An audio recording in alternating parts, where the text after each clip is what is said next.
Okay प्यारे बच्चों, तो आज हम शुरू करने जा रहे हैं क्लास 9th के मैथ का पहला चैप्टर। और वो चैप्टर क्या है बच्चों, आप सभी जानते हैं, और that chapter is number system. क्या चैप्टर है वो है नंबर सिस्टम। तो आज हम अंकों के बारे में सब कुछ जानेंगे। नंबर सिस्टम, नंबर गिनती का तरीका क्या है, कितने तरह की गिनतियाँ होती हैं, और क्यों उसको ये कहते हैं, क्यों उसको वो कहते हैं, क्यों नेचुरल क्या होता है, होल नंबर क्या होता है, ये सारे डाउट आज हम एक सिरे से क्लियर करेंगे। और ये सारा कॉन्सेप्ट आज आपका सब कुछ क्लियर हो जाएगा। बस आप हमारे साथ बहुत ध्यान से कॉपी किताब लेकर के बैठ जाइए। किताब ना भी हो तो कॉपी लेकर बैठिए, आपको किताब की ज़रूरत नहीं पड़ेगी, लेकिन कॉपी रखिए, पेन रखिए साथ में, और बहुत ध्यान से समझिए। और लिखने वाला काम आप बेशक बाद में कर सकते हैं, वीडियो आपके पास रहेगा, रिप्ले करके कर सकते हैं। पहले ध्यान से सुनिए कि नंबर सिस्टम है क्या है नंबर सिस्टम। तो बच्चों, हमने पिछले क्लासेज में पढ़ा हुआ है नंबर लाइन के बारे में, आपको याद होगा। तो वहाँ पे एक लाइन होती थी, और जहाँ पे एक ज़ीरो से शुरू करते थे, एक तरफ पॉजिटिव नंबर्स लिखते थे, एक तरफ निगेटिव नंबर्स लिखते थे, बीच में ज़ीरो होता था, और पॉजिटिव नंबर भी अनंत तक चलता था, निगेटिव नंबर भी अनंत तक चलता था। और इस तरह से जो एक काल्पनिक रेखा होती थी उसको हम बोलते थे नंबर लाइन। ये हमने पिछले क्लास में बहुत अच्छी तरह से पढ़ रखा है। तो यहाँ से शुरू करेंगे, और इन सारे तरह की गिनतियों के बारे में जानते हुए फिर वहीं आ जाएंगे कि नंबर लाइन और रियल नंबर क्या है। ठीक है बच्चों, तो शुरू करें। सभी तैयार हैं? Okay, here we go. पहला है कि नंबर लाइन के बारे में हम चर्चा कर चुके। What is a natural number. बच्चों, एक कहानी मेरे को याद आ रही है। जब भी कहानी से पहले मैं कहूँ, अगर किसी से भी आप पूछते हैं कि मान लो आपके घर में कोई छोटा बच्चा है, कोई बड़ा आदमी है, कोई चाचा है, ताऊ है, आप पूछते हो कि चाचा, ताऊ या भाई बताओ भाई गिनती क्या होती है, गिनती गिन के बताओ, तो वो क्या करता है? 1 2 3 4 5 6 7 8 ऐसे गिनता है। या अगर हिंदी में गिन रहा होगा तो 1 2 3 4 5 6 गिनता होगा। यही तो तरीका है गिनने का। तो कहने का मतलब क्या है कि जो प्राकृतिक तरीका है गिनती गिनने का, वो 1 से ही शुरू करते हैं हम लोग, और उसके लिए हम 1 2 3 4 5 6 7 8 9 तक जाते हैं। ठीक है, इतनी ही गिनती है हमारे पास, और इतनी ही गिनतियों से बाकी सारी गिनतियों का हम निर्माण करते हैं। तो नेचुरल तरीके, पुराने ज़माने में जब गिनतियों का इजाद नहीं हुआ था, कबीले में लोग रहते थे, आदिवासी टाइप लोग रहते थे, जहाँ पे गिनती नहीं था, तो नॉर्मली क्या होता था कि औरतें घर संभालती थी, और जो जेंट्स लोग होते थे वो शिकार करने के लिए जंगलों में जाते थे, और जानवरों का शिकार करते थे, और शिकार करके आते थे, तो फिर उसको ही वो लोग भून करके खाते पीते थे। उनके लिए और कोई दिनचर्या का काम ही नहीं था। तो उस समय क्या होता था कि जो पीछे औरतें बसती थी कबीले की, वो जितने लोग जाते थे उनके नाम पे एक पत्थर एक पेड़ के नीचे रख देती थी, जितने लोग गए उतने गए। और फिर उसके बाद जब शाम को सभी लोग शिकार करके वापस आते थे, तो उनको एक एक पत्ता उठा के वहाँ से फेंक दी जाती थी, और इस तरह से वो काउंटिंग करती थी कि कितने लोग गए। ठीक है, तो ये चूँकि नेचर से हमने यही सीखा ही है, क्योंकि नेचर से 1 से ही शुरू करते हैं, और 1 2 3 4 5 6 7 8 9 तक की ही गिनतियाँ अब तक ईजाद हुई हैं। ठीक है, तो इनको हम बोलते हैं नेचुरल नंबर, या हिंदी में बोलते हैं प्राकृत संख्याएं, क्योंकि प्रकृति से लिया गया है, और इसका डिनोशन करते हैं कैपिटल N से। ठीक है बच्चों, तो इसमें हम क्या लिख देंगे? हम 1 2 3 4 एंड सो ऑन। और ये कहाँ तक जाएगा? ये जाएगा बच्चों अनंत तक, इन्फिनिटी तक, इनफाइनाइट नंबर तक होगा, इसका कोई अंत नहीं है। लेकिन अभी जहाँ तक नेचुरल नंबर की बात है, तो वहाँ पे इनफाइनाइट तक नहीं जाता। ये कहाँ तक जाता है? केवल 9 तक ही जाता है। ठीक है, इसके बाद कोई गिनती नहीं है। उसके बाद क्या हुआ, आगे थोड़ा ज़रूरत पड़ी कि 9 के बाद हम कैसे करें। उसके बाद का तो फिर 1 2 3 4 से हिसाब लगाते थे, फिर उनका 9 का सेट बनाते थे, इस तरह से चलता था। तो ये कुछ बहुत ज़्यादा काम नहीं हो पाता था, बड़ी लिमिटेशंस हो जाती थी कि 9 तक ही हम गिन पाते हैं। तो उसके बाद ईजाद हुआ ज़ीरो का। ठीक है, ज़ीरो का ईजाद हुआ, और ज़ीरो का ईजाद करने के बाद इसको इस होल नंबर में हमने ऐड कर दिया, तो ये क्या हो गया, अब ज़ीरो से शुरू हुआ, ठीक है, और ये चला गया, अब कहाँ तक चला गया, इन्फिनिटी तक। क्यों चला गया बच्चों, क्योंकि ज़ीरो के हो जाने से जैसे 9 हुआ, इसके बाद अगर अगला नंबर लिखना है तो हम क्या करेंगे, ये 1 और 0 का कम्बिनेशन, दैट इज़ 1 0, फिर उसके बाद 1 और 1 का कम्बिनेशन 1 1, ठीक, 1 2 का कम्बिनेशन, फिर उसके बाद अगला सेट शुरू होगा तो 2 0 का कम्बिनेशन, फिर 2 1 का कम्बिनेशन, और इस तरह से चलते चलते आप जो है जैसे 2 0 शुरू किया, 3 0 शुरू किया, एंड उसके बाद चलते चलते आप कहाँ तक पहुँच गए बच्चों, इन्फिनिटी तक पहुँच गए, वहाँ की कोई लिमिट नहीं है, वहाँ तक हम पहुँच गए, ठीक है। तो ये हुआ हमारा, और यहाँ पे हमारी गिनती पूरी हो गई, क्योंकि अब यहाँ पे अब ऐसा स्थिति आ गया कि आप कितने भी डिजिट का नंबर लिख सकते हैं, 4 5 6 7 8 0, ठीक। तो इतना नंबर भी लिखना है तो हम लिख लेंगे, क्योंकि हमारे पास 0 है, बाकी गिनती हमारे पास पहले से थी, तो बड़ा से बड़ा नंबर भी लिख सकते हैं। तो इसलिए यहाँ पे आया कि ये हमारी पूर्ण संख्याएं हो गई, जितनी भी संख्या लिखने की ज़रूरत है वो लिख सकते हैं हम, इतने 0 के ऐड कर 0 और 9 तक के गिनती मिला करके कोई भी संख्या लिख करके हम इन्फिनिटी तक पहुंच सकते हैं। तो उसको हमने कहा कि ये पूर्ण संख्या हो गई, या अंग्रेज़ी में इसको हमने कहा होल नंबर, ठीक है। तो होल नंबर हो गया, और चूँकि ये W से शुरू हुआ तो इसको W से इंडिकेट किया हमने, ये नेचुरल N से शुरू हुआ था तो हमने कैपिटल N से इंडिकेट किया। ध्यान रखिएगा ये सब कैपिटल नंबर, कैपिटल डिजिट हैं, सॉरी कैपिटल लेटर्स हैं, स्मॉल मत लिखिएगा नहीं तो गलत हो जाएगा। उसके बाद आया कि जहाँ हम नंबर लाइन पे आए थे तो हमने क्या देखा था, ये नंबर लाइन था हमारा, ठीक है, यहाँ हमारा 0 था, यहाँ 1 था, 2 था, 3 था, 4 था, ठीक है, ऐसे था। और इधर भी था -1 -2 -3 एंड सो ऑन, ठीक है। तो यहाँ भी इन्फिनिटी तक हम पहुँच गए, और यहाँ भी इन्फिनिटी तक पहुँच गए। ये इन्फिनिटी माइनस इन्फिनिटी हो जाएगा, और ये तो प्लस इन्फिनिटी है ही। इसको चूँकि अनएंडिंग है तो इसको एक एरो से दिखाएंगे, ये भी अनएंडिंग है, ये भी एक एरो से दिखाएंगे। और इस तरह से क्या हुआ कि ये होल नंबर और मतलब होल नंबर और प्लस निगेटिव नंबर से इसके मिला करके जो नंबर मिला उसको हमने बोला इंटीजर, और इसको अंग्रेजी में हिंदी में क्या बोला, पूर्णांक।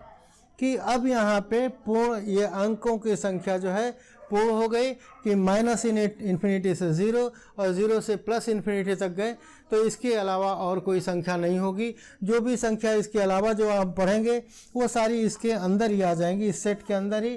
तो इनको हमने पूर्णांक की संज्ञा दी, और इसको हमने बोला होल नंबर इंटीजर, और इसको हमने डिनोट किया कैपिटल Z से, ठीक है बच्चों। तो ये चीज़ सारी हमें पता चल गई कि ये क्या होता है। अब इसमें एक टर्म और आता है, ये चीज़ यहीं क्लियर कर लेते हैं। एक टर्म आता है नॉन निगेटिव, और दूसरा होता है पॉजिटिव। पॉजिटिव का हिंदी अगर लिखें तो ये हो जाएगा धनात्मक संख्याएं, ठीक है, धनात्मक संख्याएं हो गए। और नॉन निगेटिव होता है कि जो अऋणात्मक, ठीक है, अऋणात्मक संख्याएं, ठीक है। तो ये दो तरह की और संज्ञाएं होती हैं। अब इसको कैसे हम समझते हैं, इसको समझ लेते हैं कि किसको हम नॉन निगेटिव कहेंगे और किसको पॉजिटिव कहेंगे। तो बच्चों यहाँ से लेकर के और इधर जितनी भी संख्या है, यहाँ पे ये हो गई पॉजिटिव संख्या, ठीक है, ये अप टू इन्फिनिटी तक जाएगा। और ये सारी संख्याएं देख रहे हैं आप, सब प्लस साइन के साथ हैं, कोई साइन नहीं लगा है नंबर में, तो क्या मानते हैं बच्चों उसको हम प्लस मानते हैं, हम शुरू से पढ़ते आ रहे हैं। तो प्लस साइन के लिए लिखना नहीं पड़ता, लेकिन माइनस साइन के लिए एक उसके पहले आपको माइनस चिन्ह लगाना पड़ता है। तो यहाँ से यहाँ तक तो प्लस संख्याएं हो गई। अब यहाँ पे बात करते हैं कि अगर यहाँ पे ये पॉजिटिव संख्याओं के मामला क्लियर हो गया आपका। नॉन निगेटिव किसको बोलेंगे, तो ये जो 0 से लेकर के और ये सारी संख्याएं हैं, इनको हम बोलते हैं नॉन निगेटिव। ये प्लस पॉजिटिव संख्याएं हम 1 से ही शुरू करते हैं, सॉरी, पॉजिटिव संख्याएं 1 से शुरू करते हैं और जब 0 से शुरू करते हैं तो इसको हम बोलते हैं नॉन निगेटिव संख्याएं। ये संख्याएं जो होती हैं वो इसमें माइनस साइन नहीं होता, और यहाँ से इधर को करेंगे तो ये नॉन पॉजिटिव की बात हो जाएगी, क्योंकि इधर वाला पोर्शन नॉन पॉजिटिव है। तो यहाँ से इधर की तरफ बात करेंगे तो ये हो जाएगा नॉन पॉजिटिव। ठीक है, तो नॉन निगेटिव और नॉन पॉजिटिव क्लियर हो गया। कभी कभी प्रश्न पूछ लिया जाता है कि नॉन निगेटिव किसे को बने, तो पॉजिटिव संख्या को 1 से शुरू करेंगे जो आपका नेचुरल नंबर है, that is all positive numbers, और जब 0 से काउंट करना शुरू करेंगे तो that will be told as whole number और नॉन निगेटिव नंबर आल्सो। ठीक है, और निगेटिव और पॉजिटिव दोनों के कॉम्बिनेशन की जब बात आएगी तो उसको हम बोलेंगे इंटीजर, और इंटीजर को हम इंडिकेट करते हैं z से। तो यहाँ तक क्लियर हो गया, यहाँ तक की चीज़ें क्लियर हो गई। ये बहुत काम की चीज़ें हैं। तो अब एक चीज़ और यही समझ लेते हैं हम कि यहाँ हम देख रहे हैं कि जितना भी नेचुरल नंबर है वो सारे होल नंबर में हैं। ठीक है, तो हम कह सकते हैं कि जितने नेचुरल नंबर हैं सारे होल नंबर में हैं, लेकिन जो सारे होल नंबर है वो नेचुरल नंबर में नहीं है। क्यों? क्योंकि नेचुरल नंबर में अगर होल नंबर की बात करें तो 0 से 1 2 3 है, तो ये यहाँ पे अगर बोलो कि सारे होल नंबर नेचुरल नंबर क्यों नहीं है, क्योंकि यहाँ 0 नहीं है। लेकिन सारे नेचुरल नंबर होल नंबर हैं क्योंकि यहाँ पे ये सारे नेचुरल नंबर यहाँ हैं। तो इसका मतलब क्या हुआ कि होल नंबर में सारे नेचुरल नंबर आते हैं, लेकिन सारे नेचुरल नंबर में सारे नेचुरल नंबर में होल नंबर नहीं आते। तो ये चीज़ ध्यान रखिएगा, ये प्रश्न आपका पूछा जाता है अक्सर कर। ठीक है, अब आते हैं हम रेशनल नंबर पे। ठीक है, तो इतना क्लियर हो गया आपको, इसको हम इरेज कर देते हैं ताकि जगह मिल जाए हमें। ओके बच्चों, तो अब आते हैं हम रेशनल नंबर पे, और रेशनल नंबर की डेफिनेशन हम लिख लेते हैं कि all fractional number all numbers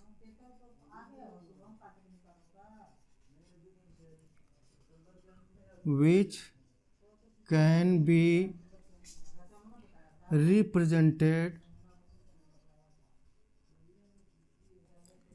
in the form of P by Q where Q should not be equal to 0। ठीक है, तो उनको हम क्या बोलेंगे, can be termed as rational numbers. इनको हिंदी में बात करें तो इनको परिमेय संख्याएं बोलते हैं।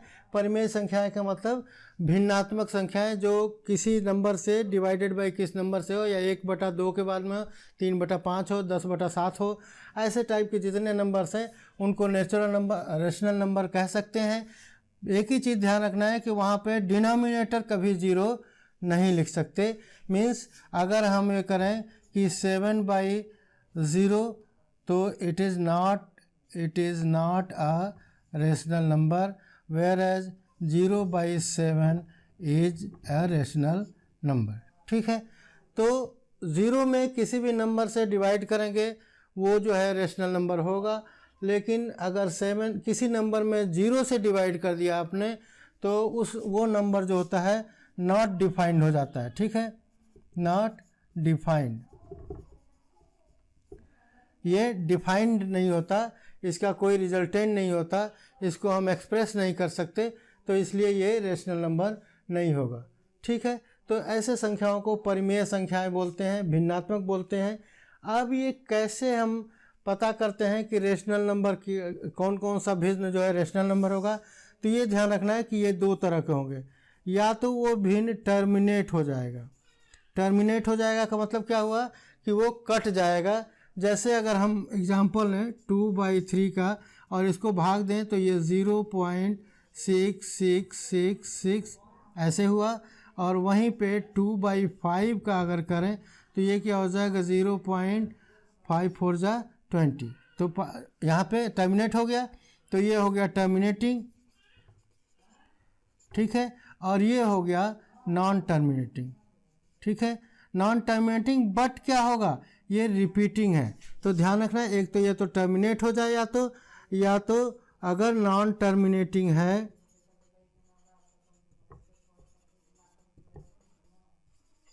बट रिपीटिंग, ठीक है। नॉन टर्मिनेटिंग अगर है लेकिन अगर रिपीटिंग है तो वो भी रेशनल नंबर में काउंट होगा, लेकिन नॉन टर्मिनेटिंग है तब तो वो रेशनल नंबर होगा ही होगा। टर्मिनेटिंग के लिए हमने ये एग्जांपल दिया था आपको, नॉन टर्मिनेटिंग बट रिपीटिंग के लिए हमने ये एग्जांपल दिया था। तो ये ध्यान रखेंगे कि कोई भी रेशनल नंबर, हम किसी भी नंबर को रेशनल नंबर के टर्म में रख सकते हैं, प्रोवाइडेड कि उसका डिनोमिनेटर ज़ीरो ना हो, क्योंकि जैसे डिनोमिनेटर ज़ीरो होगा वो नंबर नॉट डिफाइंड हो जाएगा, ठीक है। तो ज़ीरो अगर नहीं है तो कोई भी भिन्न इसके अलावा हो जिसका डिनोमिनेटर ज़ीरो ना हो तो उसको हम रेशनल नंबर कह सकते हैं। या तो वो टर्मिनेटिंग होगा, जैसा हमने बोला था 2/5 है या 4/10 है, इस टाइप का है तो ये सब टर्मिनेटिंग हो जाएगा। नॉन टर्मिनेटिंग किसको बोलेंगे, नॉन टर्मिनेटिंग हो लेकिन अगर रिपीटिंग है, मतलब एक ही नंबर बार बार आ रहा है तो एक खास पैटर्न में रिपीट हो रहा है, तो भी उसको हम बोलेंगे रेशनल नंबर की श्रेणी में रखेंगे। तो इस तरह से हम डिफिनीशन बना लिए कि ये क्या हो जाएगा, टर्मिनेटिंग होगा या टर्मिनेटिंग नहीं है, नॉन टर्मिनेटिंग है तो रिपीटिंग है, ठीक है। तो इनको हम भी बोलेंगे अपरिमेय संख्या, ठीक है। तो ये अपरिमेय संख्या हो गया। अब इसके बाद क्या होगा, कोई संख्या ऐसी भी तो होगी, जब रेशनल हो गया तो कोई इरेशनल भी होगा, इसका उल्टा भी होगा, तो उसको हम पढ़ लेते हैं।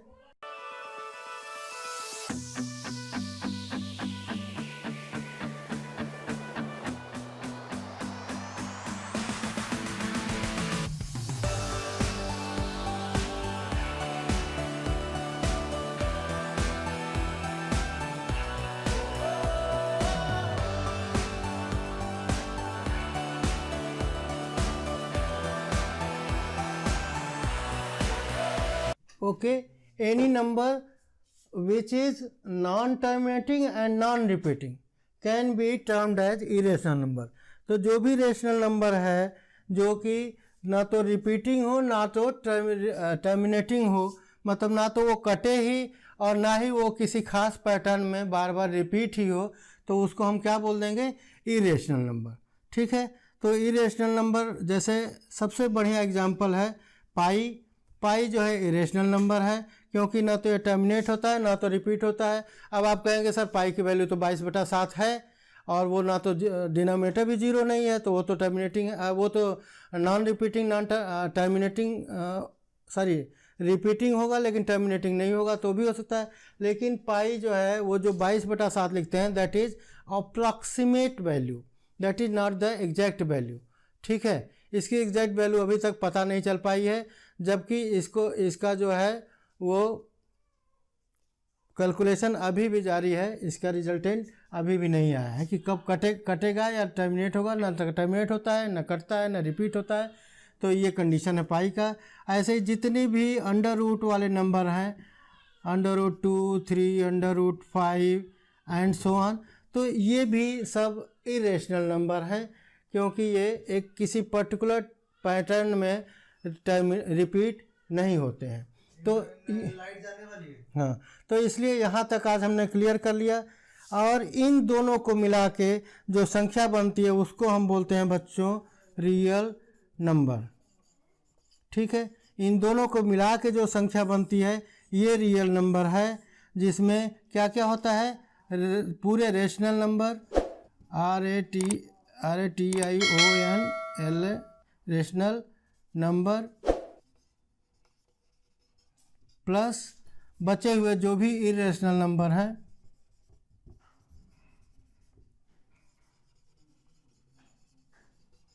इन दोनों को मिला के जो संख्याएं बनती हैं उनको रियल नंबर कहते हैं। और रियल नंबर ही को ऐसी संख्याएं हैं जिनको आप नंबर लाइन पे रिप्रेजेंट कर पाते हैं। तो जो भी संख्याएं जो नंबर लाइन पर रिप्रेजेंट कर सकें उनको हम रियल नंबर की श्रेणी में रखेंगे। इसका मतलब क्या हुआ बच्चों कि इरेशनल और रेशनल जितनी भी नंबर हैं वो सारे हम नंबर लाइन पे रिप्रेजेंट कर सकते हैं। अगले क्लास में जब जाएंगे तो एक नंबर और आता है जो रियल नंबर लाइन पर रिप्रेजेंट नहीं होता है और उसको हम बोलते हैं इमेजिनरी नंबर।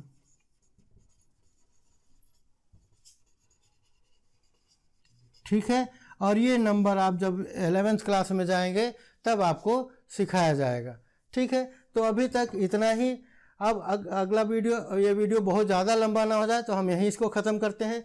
अगले वीडियो में हम prime number, composite number, odd number, even number के बारे में भी डिटेल में जानने की कोशिश करेंगे।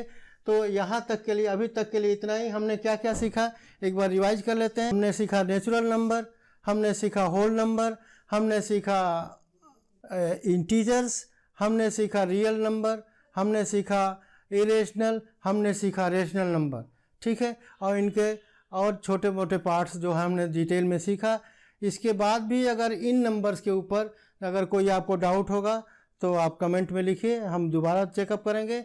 और नहीं तो अगली वीडियो में जब हम मिलेंगे तो हम जो है नंबर सिस्टम के दूसरे पोर्शन में जाएंगे। वहाँ पे हम prime number, composite number, odd number, even number आदि के बारे में जानने की कोशिश करेंगे। ठीक है बच्चों, तो रेशनल नंबर हमने परिमेय संख्याएं लिखी, इरेशनल नंबर को अपरिमेय संख्याएं बोला, और रियल नंबर है जो वास्तविक संख्या है। रियल नंबर का मतलब ये हुआ कि ऐसे नंबर जो नंबर लाइन पे हम रिप्रेजेंट कर सकें। Thank you, bye bye, see you in the next video. Thank you.